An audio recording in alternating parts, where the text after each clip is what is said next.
샬롬! 네, 오늘 또 우리가 하나님의 말씀을 들으며 생명의 하나님을 마음과 정성을 다해서 예배하도록 하겠습니다. 먼저 사도신경으로 우리의 신앙을 하나님께 고백하도록 하겠습니다. 네, 우리 시간 사도신경 하심으로 우리의 신앙을 고백하도록 하겠습니다. 나는 전능하신 아버지 하나님, 천지의 창조주를 믿습니다. 나는 그의 유일하신 아들, 우리 주 예수 그리스도를 믿습니다. 그는 성령으로 잉태되어 동정녀 마리아에게서 나시고 본디오 빌라도에게 고난을 받아 십자가에 못 박혀 죽으시고 장사된 지 사흘 만에 죽은 자 가운데서 다시 살아나셨으며 하늘에 오르시어 전능하신 아버지 하나님 우편에 앉아 계시다가 거기로부터 살아있는 자와 죽은 자를 심판하러 오십니다. 나는 성령을 믿으며 거룩한 공교회와 성도의 교제와 죄를 용서받는 것과 몸의 부활과 영생을 믿습니다. 아멘.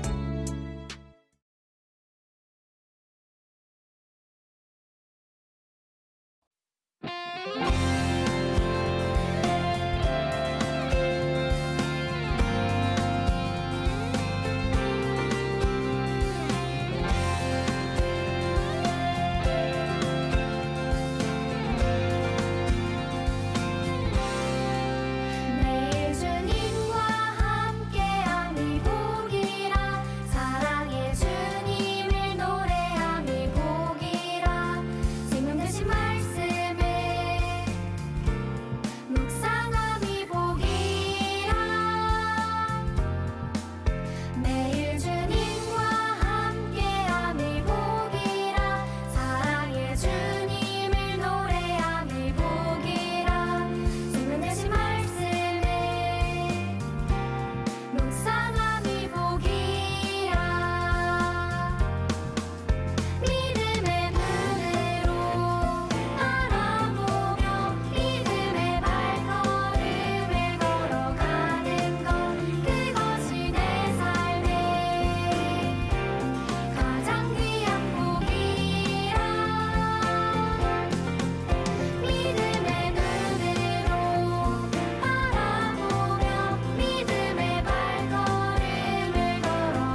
내가 나가서 적군과 싸우려 할 때에 말과 병거와 백성이 너보다 많음을 볼지라도 그들을 두려워하지 말라. 애굽 땅에서 너를 인도하여 내신 내 하나님 여호와께서 너와 함께 하시느니라. 너희가 싸울 곳에 가까이 가면 제사장은 백성에게 나아가서 고하여 그들에게 말하여 이르기를 이스라엘아 들으라. 너희가 오늘 너희의 대적과 싸우려고 나아왔으니 마음에 겁내지 말며 두려워하지 말며 떨지 말며 그들로 말미암아 놀라지 말라. 너희 하나님 여호와는 너희와 함께 행하시며 너희를 위하여 너희 적군과 싸우시고 구원하실 것이라 할 것이며 아멘. 할렐루야! 아멘! 네, 오늘 또 하나님의 생명의 말씀을 살펴보도록 하겠습니다. 오늘 말씀은 하나님이 이스라엘 백성들이 전쟁할 때에 어떻게 하여야 하는지에 대하여서 우리에게 말씀해 주셨어요. 전쟁이라는 것은 역사 속에서 없을 수가 없습니다. 강한 자가 힘으로 약한 자를 빼앗는 것이에요. 역사 속에서는 법이 세계적인 공통법이 없었기 때문에 끊임없는 전쟁이 이루어질 수밖에 없습니다. 그러면 하나님의 백성은 전쟁을 할 때 어떻게 전쟁을 하느냐? 하나님께서 구체적으로 가르쳐 주셨어요. 첫 번째 전쟁을 할 때에 하나님이 우리에게 말씀하신 명령은 두려워하지 말라라고 말씀하여 주셨습니다. 여호와 하나님께서 이스라엘 백성과 함께 하실 것이기 때문에 너희는 전쟁에 나가서 적이 많은 말을 가지고 있거든. 애굽의 백성들은 쌍두마차를 통해서 말 2마리가 이끄는 마차에 한 명은 말을 몰고 있고 뒤에는 궁사가 타가지고 저 멀리서부터 말이 뱅글뱅글 돌아가면서 중간에 있는 병사들을 활로 하나씩 하나씩 죽이는 엄청난 무기를 가지고 있었어요. 이 병거나 말들이 많음을 보고도 두려워하지 말라. 또 강궁이라고 해서 여러 가지 최신 첨단 무기들이나 청동기 시대, 철기 시대에는 단지 무기의 재질이 동이냐 철이냐에 따라서도 큰 전력의 차이가 났어요. 쇠로 된 칼은 그것보다 약한 칼을 부서뜨릴 수가 있는 것이에요. 여러분, 이와 마찬가지로 전쟁에서는 무기도 중요하고, 그리고 많은 군사도 중요하고, 그리고 말들도 엄청나게 중요했습니다.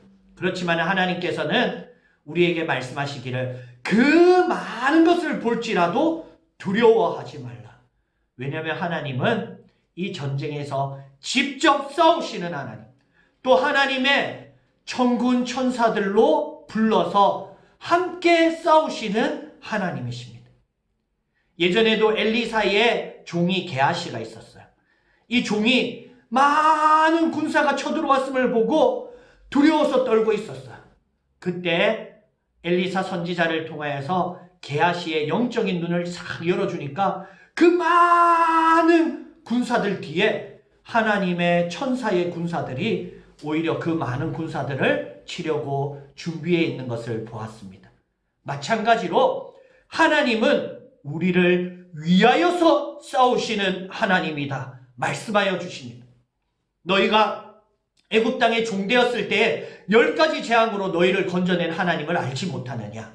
그들이 군대를 끌고 왔을 때 홍해 바다를 통해서 그들을 갇혀버리게 한, 수장시켜버리신 하나님을 알지 못하느냐? 그때에 너희가 큰 말들이 있었고 많은 군대가 있었기 때문에 애굽을 이겼느냐? 그렇지 아니하니라. 하나님께서 콧김을 힝 부시면 바닷물이 갈라져서 양쪽을 벽을 이룰 정도로 땅 밑에 바닥이 드러나는 강력한 바람을 일으키시고, 하늘에서 번개를 일으키시며 땅에 지진을 일으키시며, 하나님의 손으로 저 하늘에서 꾹 눌러버리면 이 땅에 있는 모두들은 죽을 수밖에 없는 나약한 존재라는 것입니다. 그렇기 때문에 전쟁이 나면 먼저는 제사장들에게서 백성들에게 말하라고 하였습니다. 두려워하지 말라, 떨지 말라, 그 백성의 숫자를 보고 놀라지 말라, 그리고 무서워하거나 마음에 겁을 먹지 말라라고 말씀하여 주셨습니다. 우리는 마음으로부터 하나님을 믿는 믿음으로 전쟁에 나가야 된다고 말씀하여 주셨습니다. 또 하나님께서는 이 전쟁에서 제외되는 사람을 구분하여라 라고 말했습니다. 약혼식을 하고도 아직 결혼을 하지 않은 사람은 전쟁에서 빼내어라. 왜냐하면 전쟁에서 끝나고 나서 다른 사람이 그 아내와 결혼할 수도 있기 때문이다. 그리고 집을 짓고도 집 완공을 못 마친 사람은 제외를 시켜라. 그 사람에게 집을 짓고도 자기 집에서 자기가 한 번도 못 잡을 수 있기 때문이다. 그리고 과수원을 멋지게 짓고도 한 번도 열매를 먹지 못한 사람도 제외시켜라. 그 사람도 자기의 열매를 남이 먼저 먹을까 함이라. 그리고 네 번째는 마음이 무서운 자들을 제외시켜라. 왜냐하면 용감한 이스라엘 백성들이 영향을 받을 수 있기 때문이다 하였어요. 여러분, 이스라엘 백성들은 많은 숫자가 전쟁에 나가서 우리 그냥 한 명이라도 더 나가서 최대한 열심히 해보자가 중요한 게 아니에요. 마음에 믿음이 없는 사람은 단 한 명도 필요가 없다라는 것입니다. 믿음으로 하나님을 의지하는 승리의 군대가 되시기를 주님의 이름으로 축복합니다. 오늘 하나님께서 함께 하시고 우리를 위하여서 싸워주시겠다고 약속의 말씀을 주셨습니다. 그리고 이 세상의 모든 전쟁은 하나님께서 주관하신다고 하셨어요. 누가 이길지 누가 질지도 하나님의 계획을 벗어날 수가 없다고 하셨습니다. 성경 말씀에는 전쟁은 여호와 하나님께 속한 것이라고 말씀해 주셨어요. 그러면 전쟁을 어떻게 하느냐? 구체적인 전쟁의 방법도 하나님이 말씀해 주셨습니다. 먼저는 전쟁에서 화친을 선포하여라 하였습니다. 야, 너희들이 이 전쟁에서 먼저는 평화할 수 있도록 우리가 손을 내밀어 주겠다. 여러분, 화친이라면 한쪽이 밑으로 들어가서 조약을 맺어야 돼요. 우리나라가 맺은 화친 조약은 전쟁을 안 하는 대신에 우리나라가 그 대신 금을 주거나 돈을 주거나 땅을 주거나 우리나라가 앞으로 계속하여서 조공을 바치겠습니다. 앞으로 매년 돈을 드리겠습니다를 조공이라고 하는 거예요. 그 조공을 드리면서 화친을 맺는 거예요. 약한 자는 강자에게 조공을 드려야 됩니다. 그런데 성경 말씀에 그들이 화친을 맺고자 하면 그들은 조공을 이스라엘에게 바치고 이스라엘은 그들을 섬길 것이요. 즉 강자가 누구입니까? 전쟁에서 무기도 없고 말도 없고 숫자도 많지 않은 이스라엘이 강자여야 한다고 말하고 있는 것입니다. 만일 뭐라고? 저 조그마한 이스라엘 땅덩이도 조그마하고 인구도 조그마하고 말도 없고 무기도 허술한 저 이스라엘이 감히 우리 보고 섬기라고? 야, 저 이스라엘을 당장 멸망시켜버려라 하고 쳐들어오는 나라가 있으면 그 나라를 반드시 쳐서 남자들은 다 죽이고 여자와 유아와 소와 양과 모든 재물은 다 빼앗아서 하나님께서 너희에게 주시는 전쟁 승리 전리품으로 삼으라라고 말씀하여 주셨습니다. 그리고 이 다른 나라가 아니라 가나안 땅에서 싸울 때는 그 가나안 땅에서는 남자든 여자든 아이든 다 죽여버려라고 말씀하셨습니다. 심지어는 양과 소와 염소까지도 다 전멸시켜버려라고 말씀하셨습니다. 왜냐하면 그들은 우상숭배에 뿌리 깊게 물들어 있었기 때문에. 즉 성경 말씀을 보면 우상을 가장 많이 섬긴 나라가 이 가나안 땅이라는 것을 알 수가 있는 것이에요. 그렇기 때문에 가나안 땅이 나라를 잃고 나라를 빼앗기게 되는 것입니다. 여러분, 그리고 이 땅에서 전쟁을 할 때에 마지막으로 나무를 너무 해치지 말라고 했어요. 앞으로는 이 땅이 아무도 못 사는 땅이 되게 하겠다고 그 땅을 황폐화시키지 말라고 하였습니다. 왜냐하면 그 땅을 승리한 이스라엘에게 주실 것이기 때문에 이곳은 너희 것이라고 생각하고 나무를 함부로 베지 말아라.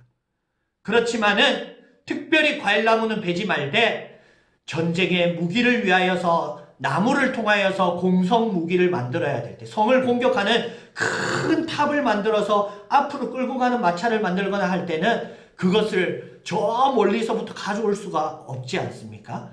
그래서 그 자리에서 뚝딱뚝딱 만드는 거예요. 그럴 때에는 과실나무를 말고 다른 나무들은 베어도 좋다고 말씀하여 주셨습니다. 오늘 이 말씀을 보면 어떤 말씀이 생각납니까? 하나님께서는 이 전쟁 반드시 이긴다라는 것이 먼저 깔려 있는 것이에요. 우리 친구들도 하나님이 우리 친구들과 함께 하시면 그 어떤 전쟁도 반드시 이기게 해주십니다. 우리의 싸움에 공부라는 전쟁이 있고 직장이라는 전쟁이 있고 또 믿지 않는 사람들과 우리의 신앙의 올바른 결정들과 부딪힐 때가 있어요. 그렇지만은 하나님이 함께 하시면 우리 친구들의 삶, 그리스도인의 삶 가운데서는 반드시 승리가 있다라는 것을 믿으시고 하나님께서 내게 승리 주신 승리 앞에서 이 세상에 크고 높아진 것을 두려워하지 말고 담대하게 용감하게 나아가시는 복된 우리 친구들 되시기를 주님의 이름으로 축복합니다. 우리 시간 하나님의 말씀을 생각하시면서 기도하도록 하겠습니다. 기도 손 아멘. 하나님 아버지, 세상에는 크고 두렵고 무서운 것들이 많이 있습니다. 아버지 하나님, 우리가 앞으로 어떻게 살아야 할지 두려운 미래가 있습니다. 그리고 코로나 바이러스도 많이 무섭게 우리를 위협하고 있습니다. 그렇지만은 하나님이 우리와 함께하여 주시고 하나님이 우리를 위하여 싸워주시면 언제나 승리라는 것을 말씀을 통하여서 배웠습니다. 하나님, 우리 친구들 이 세상 살아갈 때에 어렵고 힘들 때마다 하나님께서 나와 함께하여 주시고 하나님께서 나를 위하여 싸워주심으로 나의 삶 가운데는 승리의 복이 충만하다는 것을 믿고 고백하고 선포하게 하여 주시옵소서. 하나님이 우리에게 주신 명령, 두려워하지 말라라는 명령을 지키게 하여 주시옵소서. 제사장들이 선포하고 축복하였듯이 오늘 또 주의 귀한 종들이 예수 그리스도의 이름으로 승리를 축복하오니 하나님, 우리 친구들의 삶 가운데 승리를 허락하여 주시옵소서. 오늘 또 예배를 잘 드린 우리 친구들 마음속에 강한 용기와 승리의 복이 하나님의 함께하심과 더불어 영원토록 있게 하여 주시옵소서. 모든 은혜 주실 줄 믿고 감사드리옵고 살아계신 예수님 이름으로 기도드리옵나이다. 아멘. 우리 이 시간 축복 기도하도록 하겠습니다. 하나님 아버지, 오늘 약속의 말씀대로 우리와 함께 하시고 우리를 위하여 싸우실 때에 우리는 믿음으로 두려움을 떨쳐내고 용감하게 하나님과 함께 믿음으로 나아가서 승리하는 우리 친구들 되게 하여 주시옵소서. 지금은 우리 주 예수 그리스도의 은혜와 하나님 아버지의 사랑과 성령 하나님의 소통하심이 여기 모여서 영상으로 예배드리는 모든 친구들 위해 지금부터 영원토록 항상 함께 있을지어다. 아멘. 네, 여러분, 하나님이 우리를 위하여 싸우신다고 말씀하셨습니다. 우리 영광의 하나님께 감사의 박수 올려드리겠습니다. 예배를 마치도록 하겠습니다. 예배 끝!